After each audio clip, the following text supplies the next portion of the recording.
ഈശോ മിശിഹായിൽ ഏറ്റവും പ്രിയപ്പെട്ടവരെ, ക്രിസ്മസ് ദിനത്തിന്റെ ഒരുക്ക ദിനങ്ങളിലേക്ക് നമ്മൾ പ്രവേശിച്ചിരിക്കുമ്പോൾ ഇന്ന് 10-ാം ദിവസം, 10 ദിവസങ്ങൾ പിന്നിടുമ്പോൾ വചനത്തിന്റെ ചെറിയ ചിന്തകളുമായി നിങ്ങളുടെ മുമ്പിൽ എത്തുകയാണ്.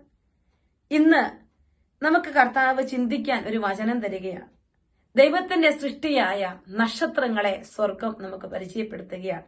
ഈശോയുടെ ജനനത്തിൽ വാൽ നക്ഷത്രം ജ്ഞാനികളെ പുൽക്കൂട്ടിലേക്ക് നയിച്ചതുപോലെ നക്ഷത്രങ്ങൾ നമുക്കെല്ലാവർക്കും കാണാൻ ഏറെ ഇഷ്ടമുള്ളതാണ്.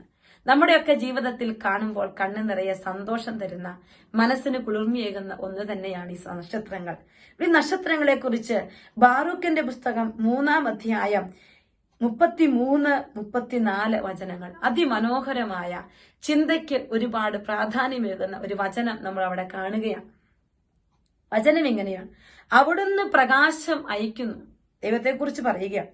അത് പോകുന്നു, അവിടുന്ന് വിളിച്ചു, ഭയത്തോടെ അതനുസരിച്ചു. അതായത് പ്രകാശത്തെ ദൈവം അയക്കുന്നു, ദൈവം വിളിച്ചു, ആ പ്രകാശം ഭയത്തോടെ, ദൈവഭയത്തോടെ അതിനെ അനുസരിക്കുന്നു. അടുത്ത വചനം ഇതാണ്: നക്ഷത്രങ്ങൾ തങ്ങളുടെ യാമങ്ങളിൽ പ്രകാശിക്കുകയും ആഹ്ലാദിക്കുകയും ചെയ്തു. അവിടുന്ന് അവയെ വിളിച്ചു, ഇതാ ഞങ്ങളെന്ന് അവ പറഞ്ഞു. തങ്ങളെ സൃഷ്ടിച്ചവന് വേണ്ടി അവ സന്തോഷപൂർവ്വം മിന്നിത്തിളങ്ങി.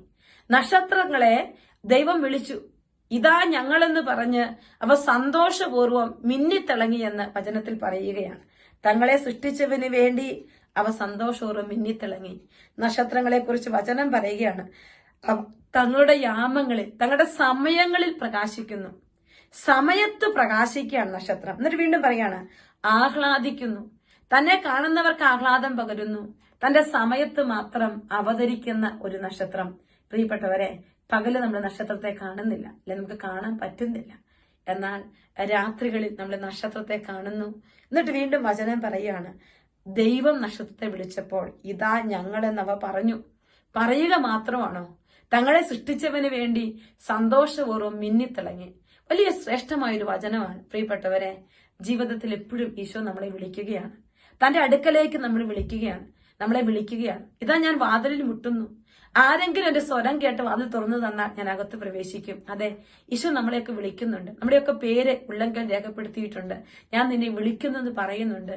ഇതാ ഞാനെന്ന് പറഞ്ഞ് എന്നെ സൃഷ്ടിച്ച എന്റെ കർത്താവിന് വേണ്ടി സന്തോഷത്തോടെ മിന്നിത്തിളങ്ങാനുള്ള ഒരു കൃപ നമ്മൾ ഈശോയോട് ചോദിക്കുകയാണ്. ഈശോയെ, ഈ ജീവിതത്തിൽ സ്വർഗത്തിന് വേണ്ടി തിളങ്ങുന്ന ഒരു ജീവിതമാക്കി എന്റെ ജീവിതം മാറ്റണം. സ്വർഗരാജ്യത്തിന് വേണ്ടി തിളങ്ങുന്ന ഒരു ജീവിതമാക്കി മാറ്റണം. സ്വർഗത്തിന്റെ പ്രിയപ്പെട്ടവർക്ക് വേണ്ടി തിളങ്ങുന്ന ഒരു ജീവിതമാക്കി എന്റെ ജീവിതം മാറ്റണം. അതാണ് നമ്മൾ ഈശോയോട് ചോദിക്കുക. ഈശോയെ, അതിനുള്ള അനന്തമായ കൃപ എന്റെ ജീവിതത്തോട് നീ ചേർത്ത് വെക്കണമേ.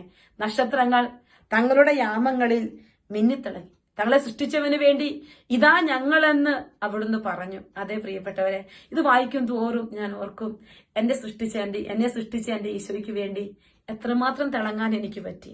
പലപ്പോഴും മനുഷ്യർക്ക് വേണ്ടി തിളങ്ങുന്നവരാണ് നമ്മള്. മനുഷ്യരുടെ പ്രസാദത്തിന് വേണ്ടി നമ്മൾ തിളങ്ങും, പ്രകാശിക്കും. നമ്മുടെ ലൈറ്റുകള്, നമ്മുടെ ചിന്തകളൊക്കെ പലപ്പോഴും മനുഷ്യർക്ക് വേണ്ടിയായി മാറുകയാണ്.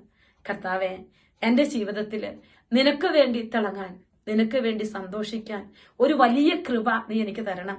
ഈ നക്ഷത്രങ്ങൾ എന്നെ പഠിപ്പിക്കുക. അതാണ് ആ ഒരു കൃപ. നമുക്ക് ഈശോയോട് ചോദിച്ചുകൊണ്ട് പ്രാർത്ഥിക്കാം. ഈശോയെ, എന്നെ സഹായിക്കണമേ.